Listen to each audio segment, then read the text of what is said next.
Nouveau rebondissement dans la mise en place de l'éco, la nouvelle monnaie devant remplacer le franc CFA. Annoncé en 2019 par les présidents français et ivoiriens Emmanuel Macron et Alassane Ouattara, le projet semble connaître une accélération. Nos invités du jour nous expliqueront un peu plus le processus, mais surtout avec eux, nous décrypterons les dernières évolutions survenues ces derniers jours. La France a décidé de transférer vers la Banque centrale des États de l'Afrique de l'Ouest, la BCEAO, près de 5 milliards d'euros en provenance des réserves françaises. Et il y a eu le fameux sommet sur les économies africaines. Merci de nous suivre et soyez les bienvenus pour ce tout nouveau numéro de votre magazine Éco-Débat. Professeur Praoyao Séraphin, vous êtes économiste. Merci d'être avec nous. C'est nous que vous remercions.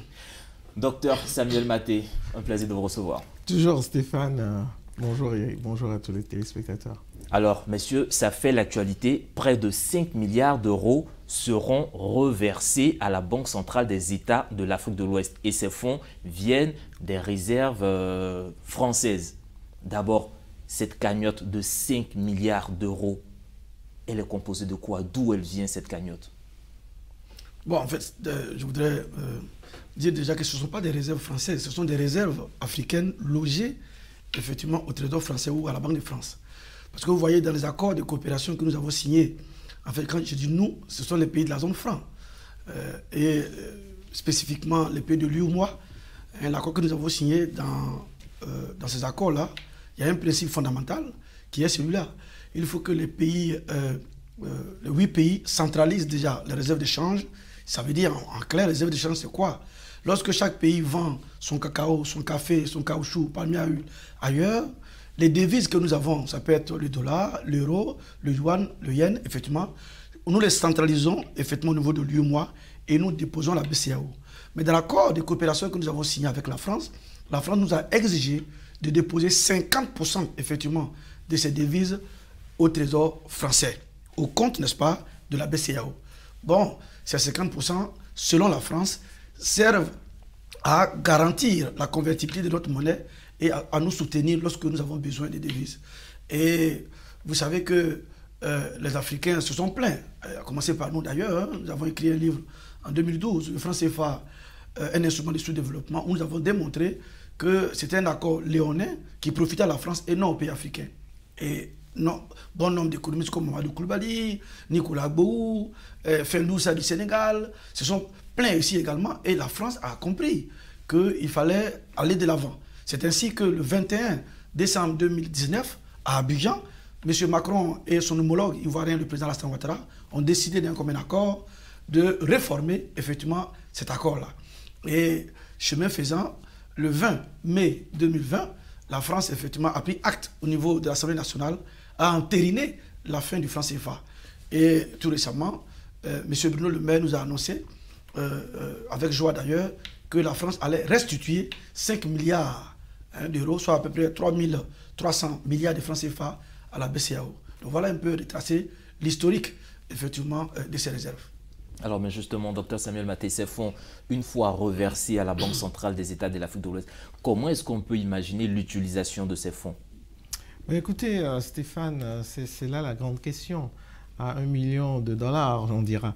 Parce que le problème qui se pose généralement, c'est que dans une économie, dans une banque centrale où on a des devises, ce sont ces devises qui vont permettre de déterminer d'une certaine manière la demande et l'offre de la monnaie que nous avons et qui pourront éventuellement voir quelle est la valeur de cette monnaie.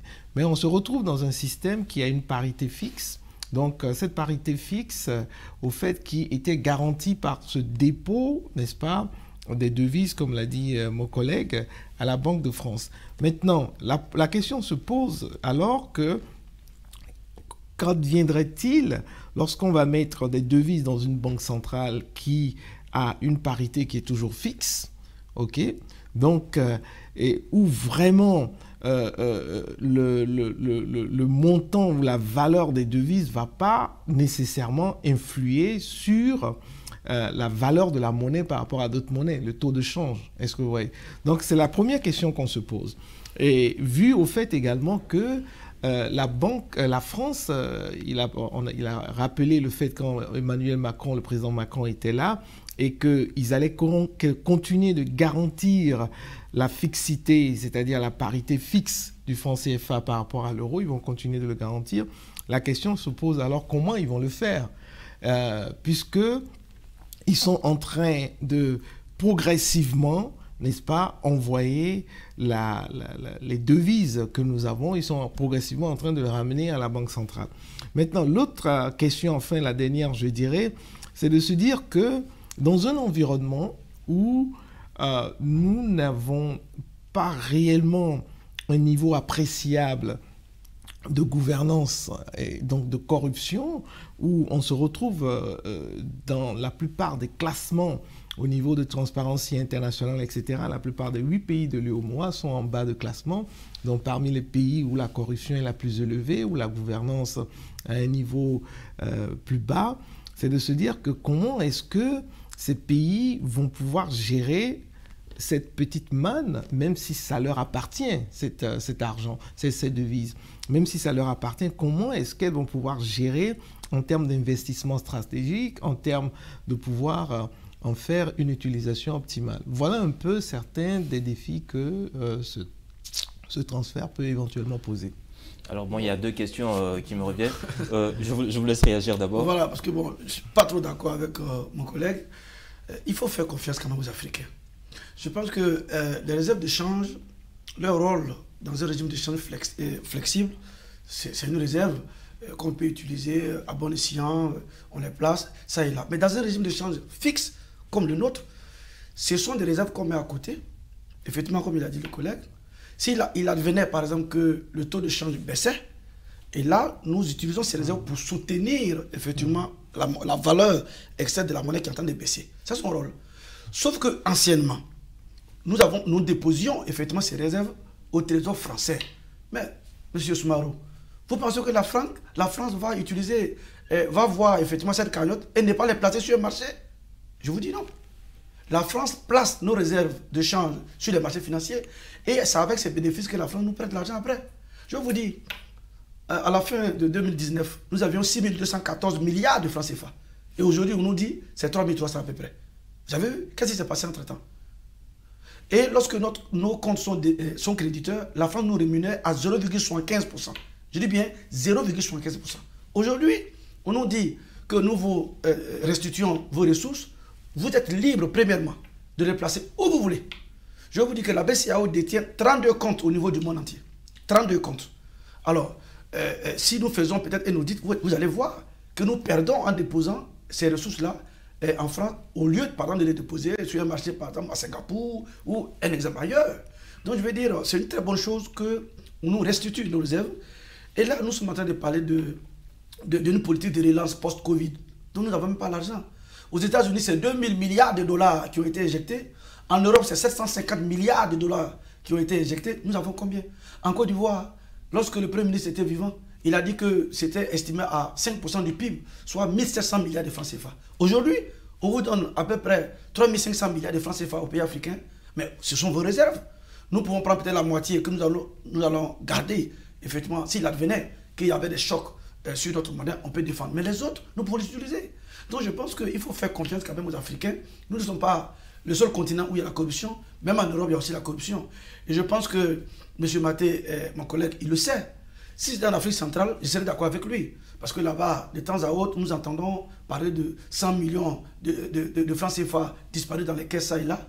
Mais quand même, au niveau de l'UEMOA, je pense que même la Banque de France nous félicite à chaque fois. C'est la raison pour laquelle, d'ailleurs, au niveau de la zone UEMOA, nous déposions 50% de nos réserves de change au trésor français, alors que les pays de la CEMAC déposaient jusqu'à aujourd'hui 65% de réserves. On nous fait confiance parce que nous avons cette technicité quand même au niveau du l'UEMOA. Nous gérons, en tout cas, je pense, merveilleusement notre monnaie. Et puis, un enjeu important, c'est aussi la liberté d'avoir une autonomie de la politique monétaire. Mon collègue le sait. Aujourd'hui, en nous donnant nos réserves, la réflexion, comme a dit le professeur Kakoun Poupo, brillantissime économique, nous le savons dans ce combat. Nous l'avons eu avant au téléphone. Nous sommes très ravis de ce qu'aujourd'hui, une réflexion profonde et féconde peut être menée, en ce sens que nous pouvons aller un peu plus vers une flexibilité. Il a dit quelque part. Donc je pense que, Mathé, nous devons faire confiance aux Africains. Même vous-même qui êtes là, si on vous met à la Banque centrale, je pense que vous êtes capable de gérer cette banque. Justement, parlant de cette flexibilité, c'est là où je voulais revenir, flexibilité et parité. Tout à l'heure, est-ce qu'on peut se dire que c'est vraiment un bond qualitatif et quantitatif, si je peux m'exprimer ainsi, dans la réforme du franc CFA, puisque nous voulons passer à l'éco?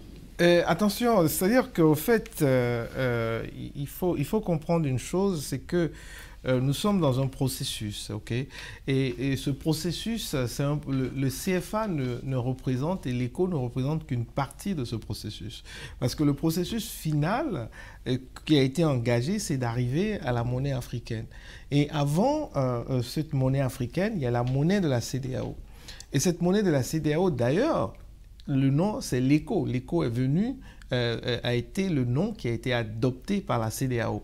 Et c'est après que l'UEMOA a récupéré, il y a eu même un petit palabre entre la CEDEAO et l'UEMOA sur le nom, parce que la CEDEAO dit, vous ne m'avez pas demandé avant de récupérer le nom. Donc, ce n'est qu'une première étape, au fait, ce qui est en train de se passer. Mais cette première étape, déjà, rencontre l'assentiment et le désaccord de certains géants comme le Nigeria par exemple.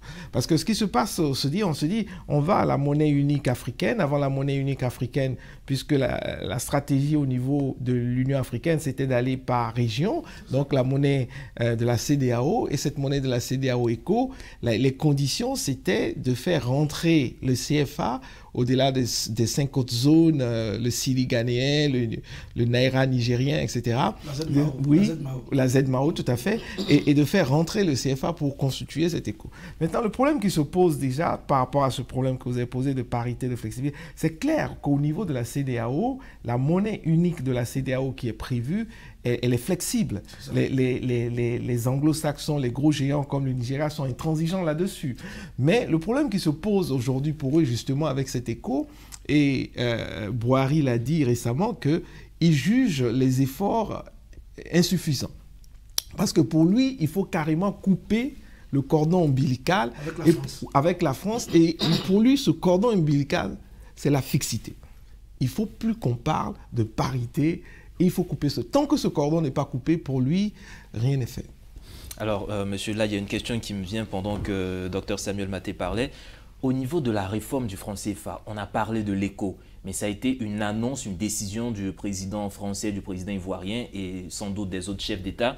Mais à aucun moment, en tout cas à ma connaissance, la question n'a été portée à un débat public. Nous n'avons vu aucun président africain solliciter son parlement pour présenter la question et recueillir l'avis des populations, même sur l'éco. Aucun débat public sur la nouvelle monnaie. Oui, effectivement, vous avez raison. Parce que, et c'est là le problème en Afrique. Mon collègue parlait de la gouvernance. Parce qu'aujourd'hui, on dit voice populus, voice lay. La voix du peuple, c'est la voix de Dieu. Vous ne pouvez pas décider, effectivement, de l'avenir monétaire d'un pays sans consulter ce peuple. D'ailleurs, cela existe dans toutes les constitutions africaines. Il aurait fallu, bien entendu, comme vous le dites, monsieur le journaliste, que le président Ouattara, quand même, essaie, même par courtoisie, je ne dirais même pas par respect, de mobiliser un peu quand même le peuple et de lui demander qu'est-ce qu'il pense, effectivement, de cette réforme. Nous avons été tous étonnés d'apprendre le 21 décembre 2019 que nous allons vers une réforme. Alors que nous ne voulons pas de réforme, non. Nous voulons une rupture entre les pays de la zone franc et la France. Parce que c'est de ça qu'il s'agit. Parce que ce projet d'éco, nous trouvons que M. Ouattara et M. Macron cherchent à saboter le projet originel, le projet panafricaniste qu'est l'éco, qui date des années 1983, où nous avons compris que dans la zone CEDEAO, nous avons 8 monnaies qui cohabitent. Or, dans cette zone, cela crée des coûts de transaction. Cela, pour la Guinée, par exemple, la Guinée est obligée, effectivement, pour payer son fuel en Côte d'Ivoire et au Sénégal, de passer par le dollar. Ça nous crée des désagréments. Cela fait en sorte que le commerce intra-régional n'est pas intensifié. Nous sommes autour de 10%, alors qu'en Europe, ils sont à 65%. Donc, nos pères fondateurs ont compris qu'il fallait aller à une monnaie unique. Et effectivement, l'appel d'offres a été lancé. Il y avait Kula, il y avait Afri et il y avait ECO. C'est ainsi que l'ECO a été choisi. Nous allons supprimer le CFA, mais on va prendre le nom ECO. Mais on prend le nom ECO, mais nous gardons toujours, effectivement, les principes fondateurs de la zone franc. Quels sont ces principes-là? La fixité. La France dit, je continue toujours de garantir. La France dit, bon, écoutez, je vais sortir mes 2 représentants au conseil d'administration, mais attention, nous allons nommer des experts désormais qui vont les remplacer. Mais pensez-vous qu'un pays comme la Côte d'Ivoire ou le Sénégal, futurs les 2 pays phares de la zone, peuvent décider de nommer un expert sans l'aval de la France? Non. En fait, ce projet de l'éco version Ouattara et Macron n'est rien d'autre qu'un franc CFA bis. Et là, je suis d'accord avec mon collègue qui dit qu'il y a un problème majeur, fondamental. Parce que ces 2 échos qui n'ont pas les mêmes structures. L'écho des Africains de la CEDEAO, il a dit, soit c'est un régime qui est adossé à un panier de monnaie, ou c'est un régime de change flexible. Et c'est un régime, c'est une monnaie qui n'aura pas besoin de garant si ce n'est le dynamisme des économies propres. Voilà la réalité.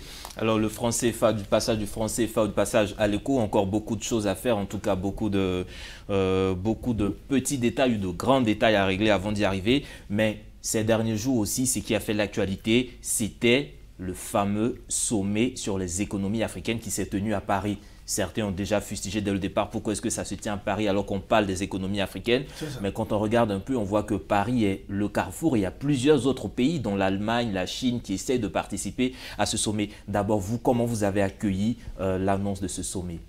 Écoutez Stéphane, ce sommet, si je pars de l'analyse de l'économiste de manière très objective, il y a toujours des plus et des moins. Est-ce que vous voyez, maintenant, après, l'économiste vous dira, est-ce qu'il y a plus ou de moins, etc. C'est un peu ça. Donc, si on regarde, disons, le sommet en lui-même, sur la forme, politiquement, on se dit que Macron veut, n'est-ce pas, se positionner, avoir une position stratégique, non seulement par rapport aux pays francophones, mais également par rapport aux pays anglophones. Le Ghana est invité, le Nigeria est invité, l'Afrique du Sud sera là. Et ils ont fait un lobbying diplomatique très fort, puisque les dirigeants de son pays seront présents physiquement, alors qu'ils pouvaient accepter de le faire par Internet, etc., représentation. Donc, et ça, c'est un coup réussi pour Macron. Et ensuite, on a plus d'une vingtaine et même plus de chefs d'État, et on a également des dirigeants occidentaux qui seront là et d'autres qui vont suivre etc. Et déjà, ça, c'est un coup de force.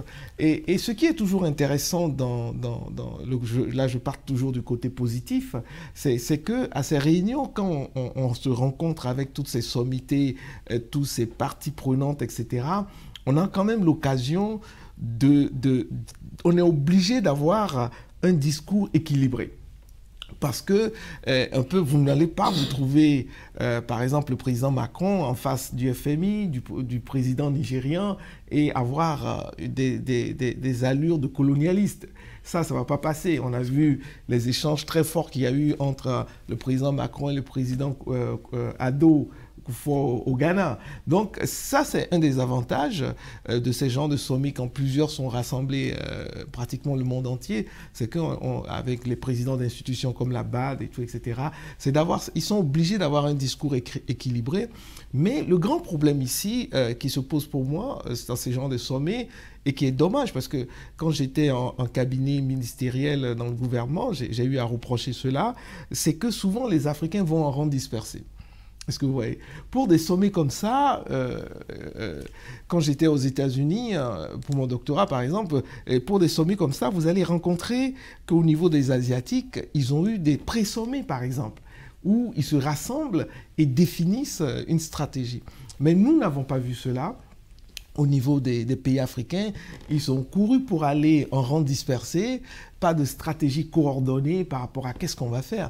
Parce que les grandes questions après, c'est là maintenant les côtés négatifs ou les questions qui fâchent, c'est de se dire après que bon, je regardais un rapport récemment, on nous dit que sur les African wealth, c'est-à-dire que de plus en plus d'Africains sont riches, on nous dit que la totalité de la richesse individuelle africaine en termes de milliardaires, etc., fait près de 2300 milliards de dollars. C'est-à-dire que quand on prend les Dangote, les ceci, les Mou Ibrahim, ce qui dépasse de très loin ce dont on a besoin, en fait. Est-ce que vous voyez? À quoi servirait-il, par exemple, de mobiliser ces gars? Et on peut aller plus loin. Par exemple, on vous dit également que le flux de transfert de la diaspora, des migrants, ce qu'on appelle remittances, justement. Les remittances font pratiquement 2 fois l'aide qu'on nous envoie. Donc il y a un véritable problème ici de se dire que, mais écoutez, les Africains qui sont riches ont près de 2300 milliards, si on veut prendre le cas de ceux, ils ont peut-être 4 à 5 fois le montant que l'Afrique recherche.